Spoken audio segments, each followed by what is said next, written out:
Okay, so we were talking about luminism, which is this offshoot of the Hudson River School, this earlier landscapes, but again, sort of things have been extending to the end of the 19th century. So when we were looking at George Inness's works, we saw that he started off making paintings that looked very, very much like the Hudson River School, like the Lackawanna Valley picture of the rail yard coming into the newly clear-cut foreground. Um, and then as Innes moves through his career, his works become more spiritual, more ethereal, more less well or less sharply defined. And so toward the end of his career, we see his image of Niagara Falls on the right. We make a really nice compare and contrast on the midterm with Frederick Church's on the left, which is so much more precise and detailed, where Innes is more interested in atmospheric effects and a sort of dreaminess to the landscape and the quality of light as it passes through the mist. And this has been called by art historians, and only very recently, right, since the 70s on, as luminism, as a group of artists who are very much interested in the quality of light, and in particular, kind of serene, metaphysical quality of light in their landscape paintings. The people who have defined luminism present something of a problem for us in that sometimes you see Frederick Church listed with the luminist painters, even though he belongs with the Hudson River School. And again, there's that area in between the two where they overlap, right? So, luminism. Now, what I wanted to do at the beginning of class today was sort of provide a bit more context, because I realized as I was looking back over my notes and getting ready for the midterm that I haven't done a really good job of talking about American art within the broader context of 19th century art. In other words, how does American art fit with what's going on in art everywhere in Western Europe and America in the 19th century? I want to sort of go back and just sort of put that, not a lot, but put a little bit of context onto this, right? So the prominent movement in the early part of the 19th century throughout Europe, and this affects America, is a movement called Romanticism, right? And this was a movement that actually began at the end of the 18th century in literature and in art, right? Literature including poetry. And it grew out of the Enlightenment. And in particular, it grew out of one Enlightenment philosopher named Rousseau, Jean-Jacques Rousseau. And Rousseau is sort of one of our two primary philosophes in France from the Enlightenment, the other being Voltaire, right? And Voltaire is sort of the best friend of the neoclassical movement. Copley, for example, Benjamin West. Rousseau is sort of the best friend of the Romantics. And it boils down to one this is very deeply distilled. One prominent quote from Rousseau that kind of sums it up.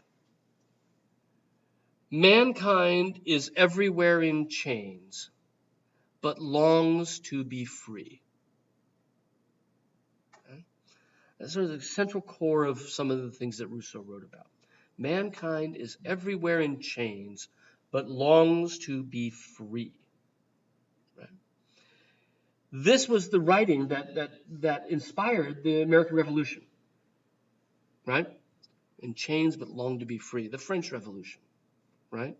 That we are bound somehow, but long for freedom. That the human soul is constrained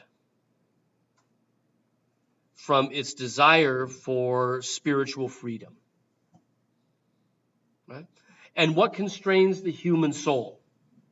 Sometimes it's our own fault, our own issues, our own problems. Logic, rationality constrain us from being free, from exercising free will. For many people, it can be seen as religious issues, right? Adherence to church tenets can constrain us from exercising our freedoms. right? Simple life and its duties, right? And the Romantics looked to ways in which we could be free from those constraints. Parts of the human nature where we could see ourselves freer than in everyday life. And so oftentimes we'll find with Romantic theater, for example, or music, there's an interest in insanity as a theme. Right? Huge revival of an interest in Shakespeare, especially things like Hamlet at this time. Right? The idea of insanity as a freedom from the constraints of rationality. Death as the greatest freedom. Suicide, right? Freeing yourself from the constraints of life. Moving on to something else. Right? It's a very dark movement in many cases. And another element of Romanticism that came out of this idea of those things that constrain us is, what can we look to out there that is totally unconstrained? It's nature. Nature is unconstrained. We're part of nature, but we constrain ourselves. And we do this stupid thing where we try to constrain nature. But nature cannot be constrained. So this theme, this Romantic idea of the natural world as having this power that simply cannot be constrained, comes out of this Romantic movement that we'll see everywhere in Europe. And so when we look at either Church or Innis, regardless of the Hudson School Rivers interests in specifying and detailing, or the Luminists movement in the metaphysical effects of light, both of them are interested in nature as a theme, in nature as a power, right? That the human activity simply cannot stop. Or if we try, we're violating some sort of central rules, right? So if we go back to the early Innis painting of the Lackawanna Valley, or we think about Frederick Church's ideas about progress, right? Those ideas tie into this Romantic mindset about the power of nature, right? And one of the things that fed this interest in nature was the idea of the sublime. In the middle of the 18th century, these ideas continued in the 19th century. Edmund Burke, he's a Brit, right, in England, wrote an essay on the sublime, and he describes the sublime as an aesthetic experience. And we often use the word kind of willy-nilly, right? Oh, that dessert was just sublime, right? Or that singer's voice is sublime. And on a certain level, we got it right, because what Edmund Burke described sublime as being is an incredibly strong aesthetic experience, right? An unforgettable aesthetic experience. So if you talk about your banana split as being sublime, you're kind of right. Even if we, like everything, like the word unique, we overuse it, right? An aesthetic experience that's unforgettable. An aesthetic experience that deeply affects, and he talked about visual art, right? The viewer. But he said that it was not about beauty. That usually the sublime was something that so profoundly affected our emotions that it usually came from pain or fear. That these things, these sort of darker elements of our experience, shook us out of our everyday humdrum in a way that beauty simply cannot. Beauty's too comforting, right? Fear and pain. These things can really slap us and can have a much more profound, sublime aesthetic experience than beauty can. So if we think about this idea about sublime aesthetic experiences, not being particularly beautiful, but actually being scary, that helps to explain Thomas Cole on the edge of things, Church putting us in a very dangerous predicament here, where we can think of ourselves being swept over the rocks just like that twig in the lower left twig, that branch in the lower left corner, right? That inspiration of fear on the part of the viewer, that awe-inspiring, sublime aesthetic experience is something that our American artists are doing just as their British counterparts are, right? Add into that one other British idea, and that's the idea of picturesque beauty. Again, a term we still use, it's picturesque.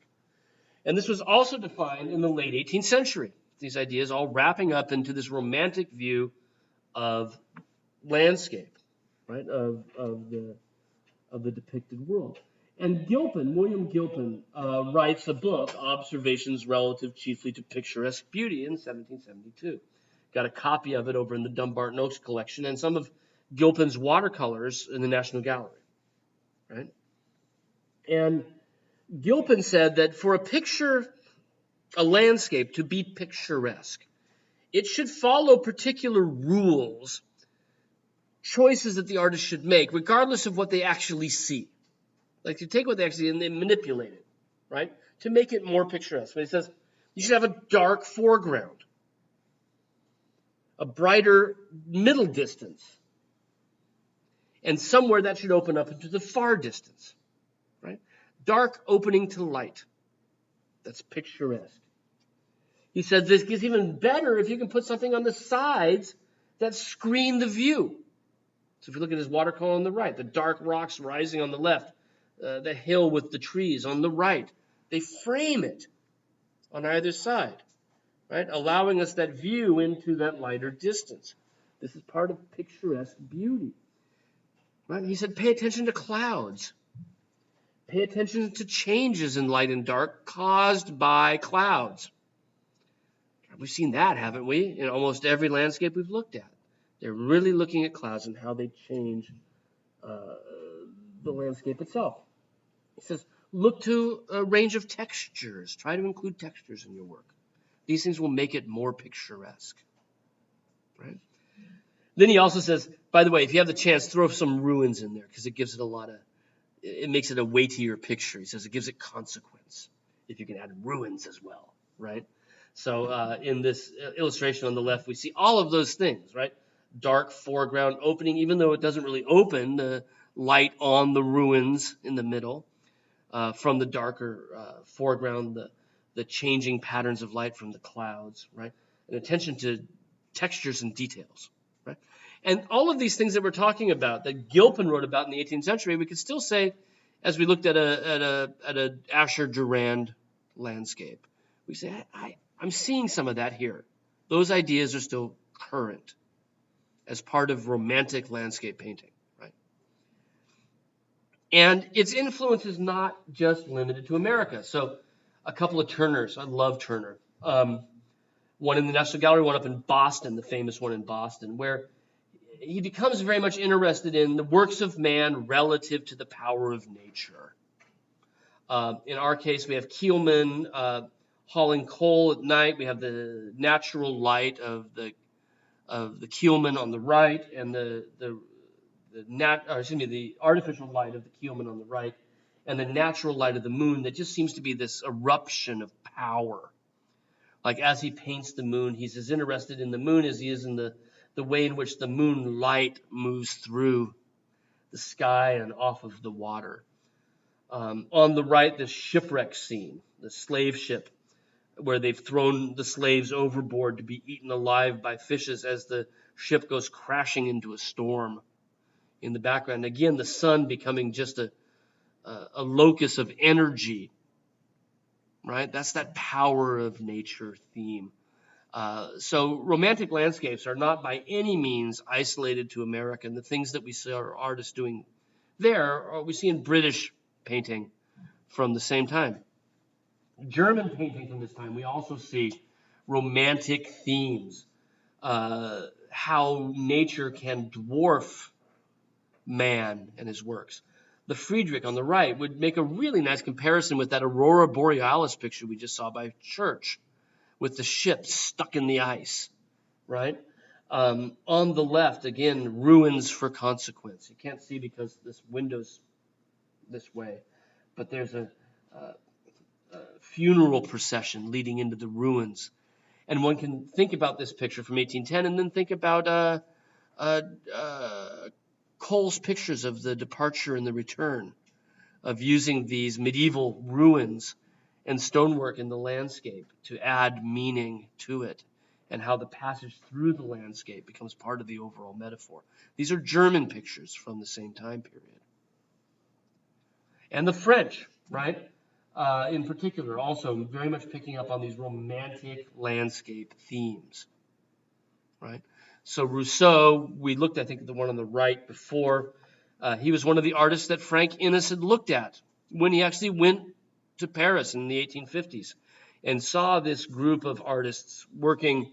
They're called the Barbizon artists, and working in the forests of Fontainebleau. So I brought in multiple examples of these. These are very important romantic artists for the development of American landscape painting. So while we're focusing on American art, we have to remember that this does not happen in a vacuum. That the themes that we're seeing in American art often have cousins in works of art made in other countries, and are very much feeding on these ideas, maybe coming in a particularly American way in some respects, but at the same time are part of an international romantic movement in the early part of the 19th century. Now, the other thing I wanted to talk about with this is, and I don't have, right, a movement called realism. Exactly spelled like it sounds, and I should have a blue box up here for the realist movement. That also began in France in 1848. And this coincided in France with the Third Revolution. If you know your history of France, you know that they have a sort of troubled relationship with the crown. The first revolution, 1789, inspired by ours in 1776, right?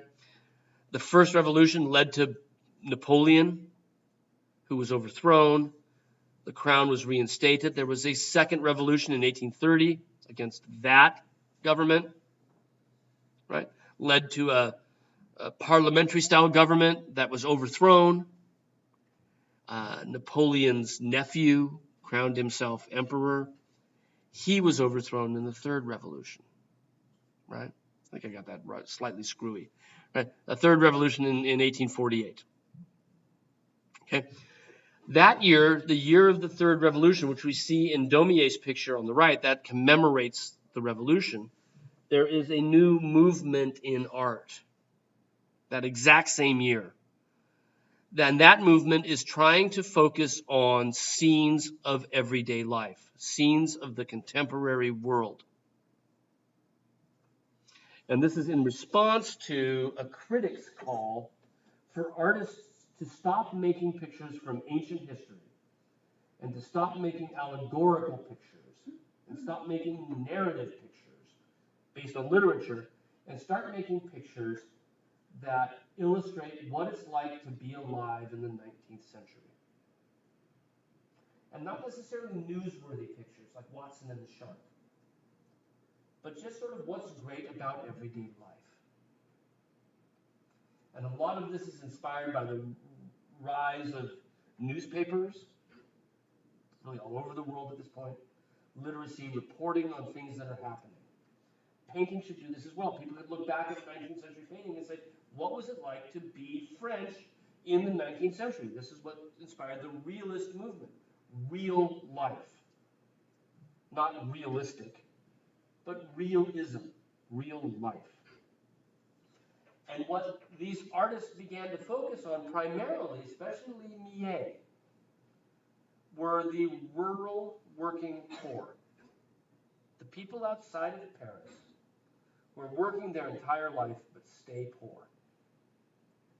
And using his art, his realism, real life, to open people's eyes to social injustice. Right? And so one of his earlier works, The Sower, from up in Boston as well, a man working the fields, there's a hay truck in the background, spreading the seeds, right? Not life in Paris, but life in France.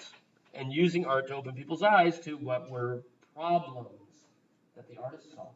So art is having a role in social justice. right? His most famous work in this regard is The Gleaners. One of these works that sort of transcends art history. People reproduce it all the time, where we see three women in the foreground trying to pick up the scraps after the field has been harvested, with the idea that the scraps can maybe feed their families. They've been allowed to glean the fields.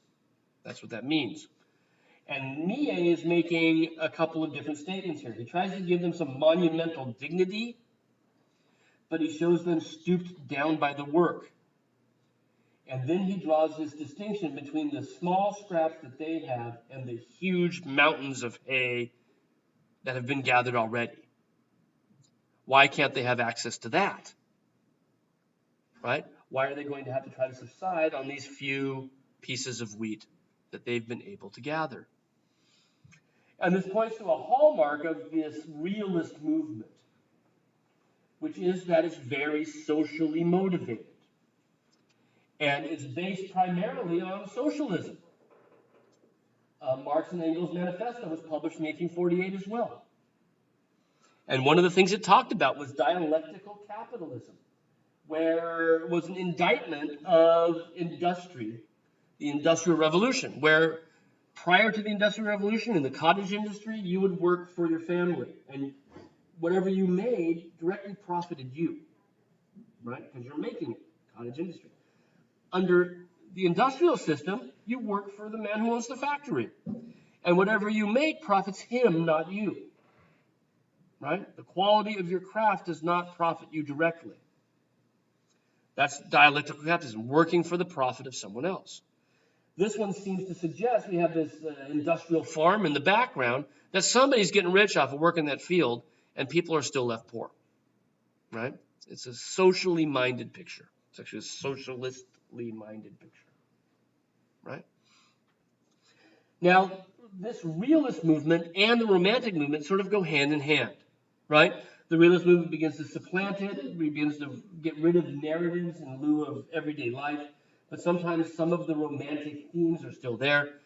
And it's realists like Millet that Inness actually met when he went to Paris in the 1850s, right? He meets Millet. He hangs out with the Barbizon painters. And he becomes like them, interested in the passing effects of light, these romantic ideas of clouds, these romantic or picturesque ideas of textures. But he also becomes interested in the themes that Millet was painting. The rural working poor. Perhaps with less adamant politics. And in fact, that's something we find when we look at American realist painters, is the degree to which those realist painters are not as radical in their politics as the French are. And I guess we could probably still say that's kind of true for American politics, that the French are much more radical than we are. So does this help now to give us some sort of context for what we've been looking at, right? Our landscape paintings have been, on one hand, very romantic in their themes, and on the other hand, they've also drawn on subjects that were prominent in the realist movement in France as well. Right? So they're not happening in a vacuum. They're not happening in a bubble. And these are things that we need to talk about before we can sort of move on and work our way through the rest of these. Right? The last luminist painter that we'll look at is Kensett, John Frederick Kensett. Also living in New York City, certainly showing the great debt to Thomas Cole, especially in these early works where he again has a sort of a crystalline vision of form and texture, drawn great specificity in the manner of Thomas Cole, with a view from a precipitously high place, looking deep over a valley, a waterway, boats moving across it. And we even get little surrogates there, seated on the edge in the lower right corner, like us, inching up to the edge to get a view over this landscape. Like Cole, many of the trees have survived the ravages of storms, that again, unstoppable nature continuing to thrive through the worst of things. The boats down on the water, both steam and sail, giving us a sense of the encroachment of progress into nature, right? The same things we've been talking about. I don't know how well you can tell it because the light in here is getting so bad, but our surrogate viewers here are Native Americans, which becomes an interesting thing. Cole did this sometimes too. It would include minuscule images of Indians in the corners, edges of his pictures. And in this case, we see them from the back as they look down at now these symbols of Europeans coming in, right? These boats are not their boats, right? These boats are a sign that they aren't going to be here that much longer, right? That this is the coming of the white man into their environment. And for Cole, this was a potent metaphor. When he used it, we didn't see in these pictures, but he did, right? When Cole used it, it underscored his ideas about the fact that nature was this pristine environment where very few of us should go. He gets to, but other people don't. Yeah? And the presence of the Native Americans there are this idea of what that landscape should be like, about an harmony with nature. And for Kensett, it's kind of also the same idea, that this is now us, European transplants, coming into this native environment and the potential impact that we have. At the same time, one of the things that's interesting is how far out of the picture they're pushed, how inconsequential they are as part of the overall landscape. How the landscape is seen as something that they populate, but they don't dominate. And some people suggested that underscores the idea that it's okay to push them out, because they're not a big part of it all. They don't play as much role in the landscape as the rocks and the trees do. It's important to remember that in America at this time, there's a lot of political issues about relocating Indians so we can settle. Right? This happens at first under Monroe, it continues to happen under Jackson in the 30s and 40s and 50s. The Indians are being relocated west of the Mississippi so that the settlers can take the land. Right? And they're basically being pushed off. This is the Trail of Tears, which you may have heard about. Right? Is that push of Native Americans westward so that the white settlers can take anything east of the Mississippi as their own. This is where the Cherokee moved, right, from the southeast to the west. So those politics are laying behind these images. When we see images of the natives within these pictures, is to keep in mind that there might have been some reaction to this, and I don't know exactly what Kensett's own politics are on this, but the presence of the Native Americans within this picture add a level of meaning that relates to contemporary politics at the time. By the 1850s, Kensett began to focus on the shore, in particular in the Northeast, Rhode Island, Massachusetts area. And here, Beacon Rock, Newport, Rhode Island. With that shift in theme comes a shift in mood as well. And I would argue maybe that mood is always there. Cole loved storms. Cole loved showing weather passing. And if we think about the Oxbow picture, there's this massive storm that's just moved off to the side, that's destroyed all the trees. But with Kensett, in either of these pictures, there's a tranquility. There is a peacefulness to the disposition of the elements, even though we are on the edge, looking down in to the lake bottom or the Hudson River Valley on your left. As we come sort of closer to Earth on your right, that pervasive peacefulness becomes even stronger. They become gentle and quiet, where the only things that you can imagine hearing would be the birds or the lapping of the water in the foreground. And it's not crashing, it's gentle and peaceful and relaxing. And this is a hallmark of the Luminist school, is that sense of almost a transcendental quiet and mood. The brushstrokes almost disappear as these works become more meditative. And that's, I think, part of the overall mood of quiet, the overall mood of tranquility, is the fact that you don't see flashy brushwork that suggests busyness, that suggests activity. Instead, there's this sort of truthfulness to the image, right? That there's nothing standing between us and what we see. We don't see the intervention of the artist as a vigorous personality. Instead, we think of the artist as a meditative personality, someone slow and deliberate, and masking, in a way, the signs of any kind of activity by getting rid of the brushstrokes. The quietness of Kensett's work is, I think, most apparent if we compare him to Church. These are two, more or less the same quadrant of the country, right? Northeastern seascape. And look at how different they are in the overall mood of the piece, right? Look at the water. Look at how the boats interact with the coast.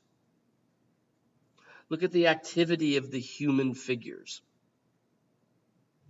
And what you can see looking at these side by side is that Church is much more romantic. Church is much more interested in the power of nature and the futility of human activity. The man pulling the mast out of the churning surf, the degree to which that ocean seems to be coming and swirling and moving back out again. Where he, on the side of the shore, is himself somewhat in danger as he struggles against nature. That those boats off the shore are also in danger of being swept inward, just as the boat he's salvaging had been. We go over to Kensett, we've got that little fisherman lazily by the river, by the shoreside. Absolutely no threat to him whatsoever. We have sailing vessels outside of Newport, and again, this is both of these were very much tourist areas. Right? But the boats there are under no danger whatsoever of being swept in or driven out. Right? He's totally approaching landscape in a very, very different way. Right? A much more sedate, meditative fashion.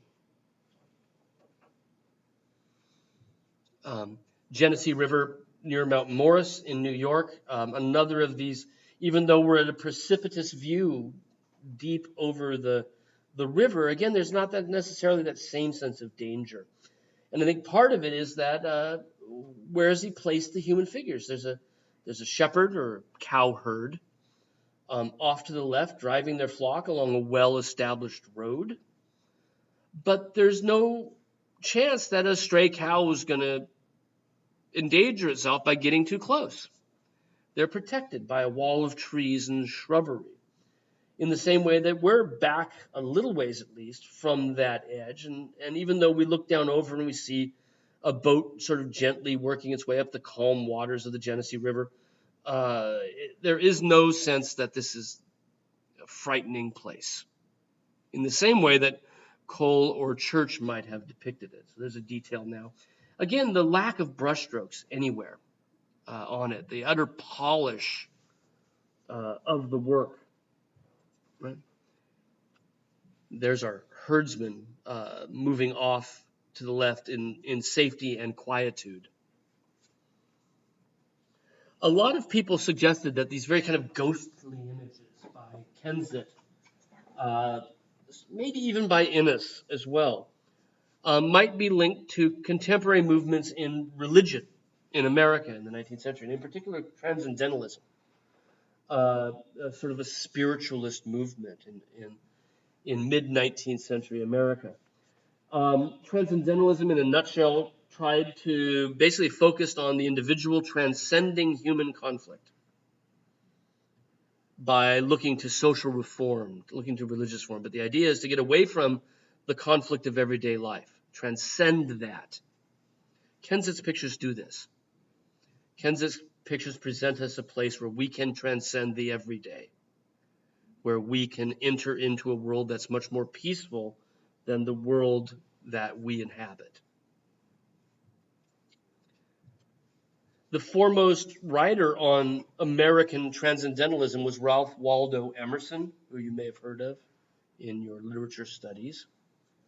And one of the things that Emerson said about transcendental literature, transcendentalist literature, and art is that both poets and painters should try to become a conduit through which other people can experience this peace and harmony. So that if you read a transcendentalist poet, you would not be so much aware of reading the poet as you would be aware of entering that experience. Does that make sense? So in other words, the language should be sort of should be transparent in a way, and allow you, the reader, to experience the same thing the poet experienced, or you, the viewer, to experience the same thing the painter experienced, and not think about the painter experiencing it, but think about the fact that you're replacing that person. Does that make sense? It's kind of difficult, right? But you shouldn't be thinking, oh, I wonder how Kensett thought. You should be thinking, I'm here. Right? And the way that Emerson said that poets and painters could do this is to try to get away from calling attention to yourself. So poets should use language, right, that was universally, readily accessible, but didn't necessarily call to mind what a great writer the poet was. Right? It shouldn't be showy. And painters should do the same thing. They should try to make pictures that didn't reflect painterly activity, but instead aimed to recreate in detail what they were seeing. So that when Thomas views this, he thinks about being on the Genesee River. He doesn't think about Kensett being on the Genesee River. And what seems to be the outcome of this is the way in which Kensett downplays his brushwork. Cole's brushwork is very detailed, but there's something about it that's still there. Cropsey the same way. But there's something about it that's still kind of flashy. Still kind of obvious. Still kind of leaving traces of the artist's presence in an obvious way on the canvas. And with Kensett, there's again this sort of magical sense that the painting came into being in a way that transcends artistic intervention. That it just is. And that you, the viewer, are there, that you're part of it. You have immediate contact with the subject matter. Our last Kensett, the beach at Beverly, about 25 miles away from Boston. Many of our landscape artists are choosing places that people liked to go. And the whole point of that is they want to sell pictures. So when you choose Mount Desert in Maine, right? When you choose Beacon Rock outside of Newport, these are places people are already going, and they're helping to inspire more of them to go there. And the point of choosing them is that these are marketable. And that's something that's easy for, you art majors to forget. I was one too, right? Is that we're selling works of art. And if we're going to survive, we have to sell them. We have to figure out what people want to buy. And sometimes you got to do that in order that you can do the stuff you really want to do. You know what I mean? There's a relationship that you have with the public, wherein you've got to make works that somebody's going to want for some reason. And sometimes part of your job as an artist is to convince them why they want it. For Kensett, right, tying into these transcendental ideas, which are increasingly popular, about recreating an experience for somebody that they get to have firsthand, or at least that's the idea you're giving them. Add that into these scenes of areas that are increasingly popular amongst tourists, then you've got works of art that you can sell, right? You can market.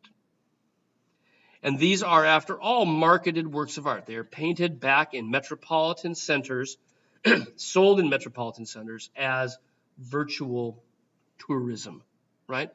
Virtual travel.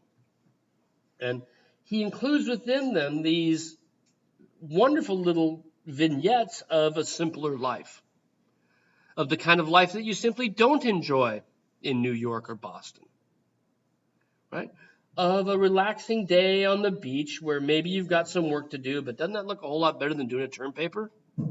You know, however hard work it might be. They're submersive pictures.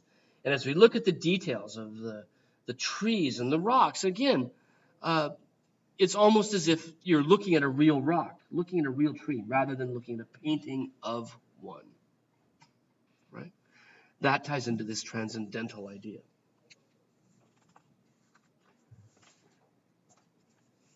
Well, we're going to shift gears now, probably for most of the rest of the class up until the midterm, and talk a bit about westward expansion as a theme, but we'll also take us away from landscape for a bit before we come back to it to talk about some Western landscapes.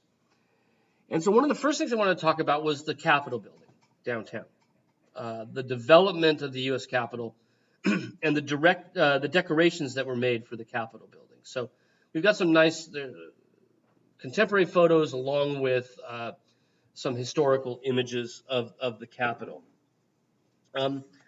I didn't know this, and so I won't assume that you guys did, the history of the Capitol building. Now, I'm from Oregon, so if I grew up here, I probably would know this stuff a lot better than I do, right, about how the Capitol building was. I know about Lewis and Clark and the Oregon Trail, right, but I don't know about the Capitol Dome and its traditions, right?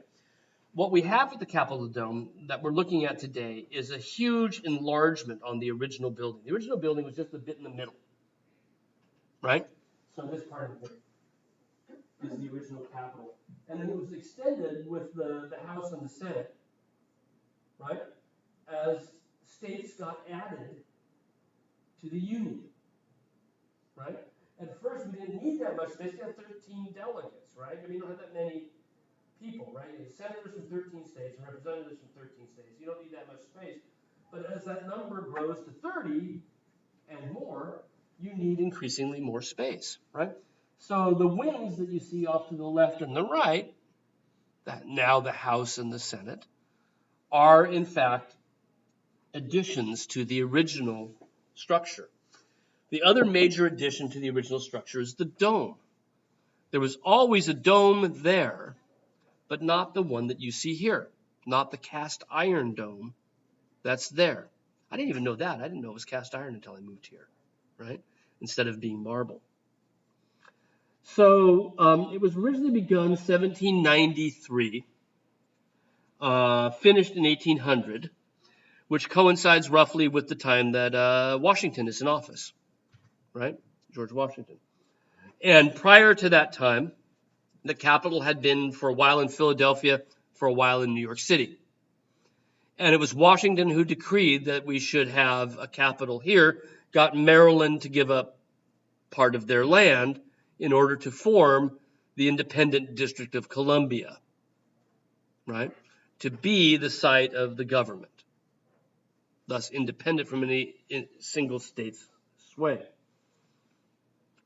Oh, there's a nice picture. There's the dome under construction, right? Some nice old photos of this, right? So this was begun in 1854, the new dome that we have, begun in 1854. Work on it was continuing and was still being done during the Civil War, right? It wasn't completed until after the end of the Civil War. So while the battles are raging on the battlefield, there is still construction going on the Capitol Dome. So the original Capitol was just that bit in the middle, as we see here in this contemporary, I don't know if it's a postcard or a colored print. William Thornton designed the original Capitol and was built over the course of 8 years in 1800. It still wasn't quite done yet when they started to move in 1800.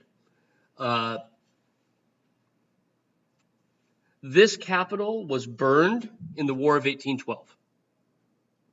British came back to try to take us back, right, in the War of 1812, and the Capitol was burned, very, very badly damaged. There was an original dome on it. This was damaged as well. A new dome was then put up almost immediately, and you can see within this small print the fire damage coming from the windows, right?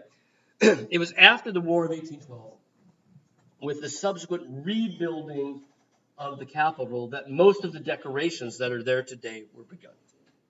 Was part of this rebuilding program after the War of 1812, right? And after the War in 1812, this is a photograph, not a print. A dome was put over it, and it was much, much smaller than the one that's there today.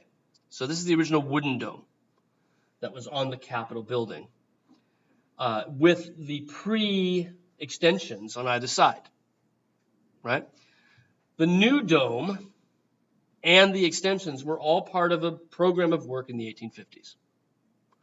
But as soon as the War of 1812 was over, with the new dome put on it and the repairs done, there was a move to decorate the Capitol with murals showing the history of America. And this is where Trumbull's pictures come in, which we looked at before, right? The original group that was commissioned, the very first pictures that were commissioned from Trumbull because he made sense. Remember, he had been given that series of pictures that West had wanted to do of the American Revolution, and he had made sort of some drawings and some paintings that were turned into prints. He's the logical choice. And the first images that go in are images around the American Revolution, around the foundation of America. What is America about? America is about this great dream of democracy, right? That was born in the 18th century. The foundations of the country and the importance of the legitimacy of those foundations. So the signing of the Declaration of Independence, Washington stepping down as general in order to become president, right? These are important hallmarks of the foundation of America. And the commissioning of these works by Trumbull to decorate the smaller dome, underneath the smaller dome, inspired other artists to try to generate some favor. So Rembrandt Peale's portrait of Washington before Yorktown, monster picture, huge, right, was painted on spec, hoping that the people that were commissioning works for the Capitol would want it. So he puts Washington in a very similar pose, all based on the Apollo Belvedere, right? And we've talked about this before, right? So what we're going to look at now is what happens after 1824 as the decorations of the Capitol continue in the 30s, 40s, and 50s, right? Because the works of art that are added to the group in later decades focus on other themes. They shift the focus away from the revolution. And they shift the focus instead into what America meant to them in the 30s, 40s, and 50s, right? What is America now at the time that they were made? So that's where we'll pick up on Friday. I'll double check all the due dates that people have talked to me about and send out an email sort of with updates, reminders, and so forth, okay? And so for a few of you, I still need to talk to you about like when I'm going to get your draft. Kind of an important issue. So some of you have already talked to me about that. Some of you have made appointments to talk to me about that. I need to talk to everybody that hasn't turned something in yet. The other ones, they're due back to me Tuesday of next week. So we have a week still yet to do it, right? Okay. See you guys on Friday.